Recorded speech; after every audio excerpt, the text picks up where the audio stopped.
Last year, we debated a very similar proposal. And in speaking to the measure on the floor, I started by saying, I've waited for this moment for a very long time. Well, 1 year later, I am still waiting, but I feel oh so much more confident that we will get this over the finish line with your help. I want to begin my remarks by thanking the good chairs and ranking members of both the Local Government Committee as well as the Finance Committee for their assistance and their support throughout this process.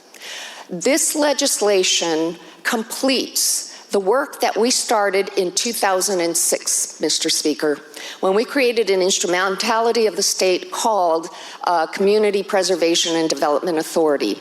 At the time, we did intend to come back and provide a permanent funding source for these entities, but this little thing called the Great Recession stood in the way.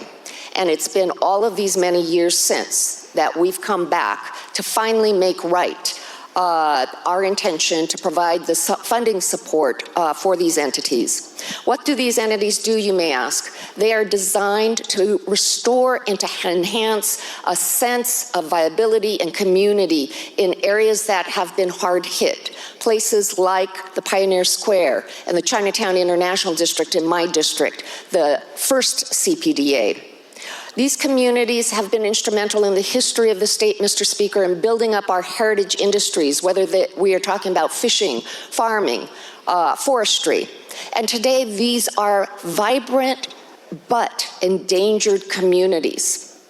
This little bit of legislation will help these communities help themselves by giving them funding that will allow them to restore buildings that have been vacant because they have unreinforced masonry.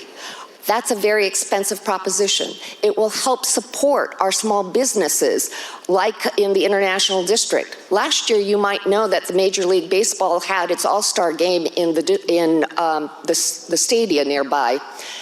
No one from Major League Baseball pointed people in the direction of the International District, and so businesses there threw out thousands of dollars of food because they were prepared to feed our many visitors from out of state. We fear for the same thing coming in 2026 when FIFA comes to town and has impact on the district.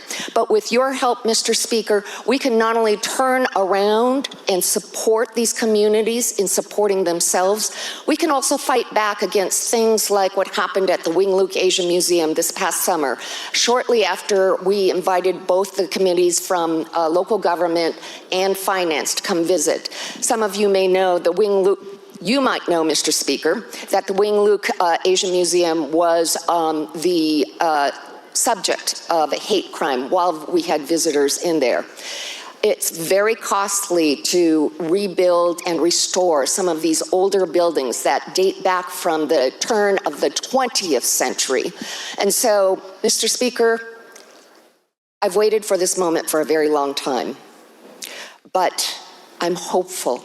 And I hope that you will join me in sending a resounding message back to our communities that we see you and we support you. Thank you, Mr. Speaker.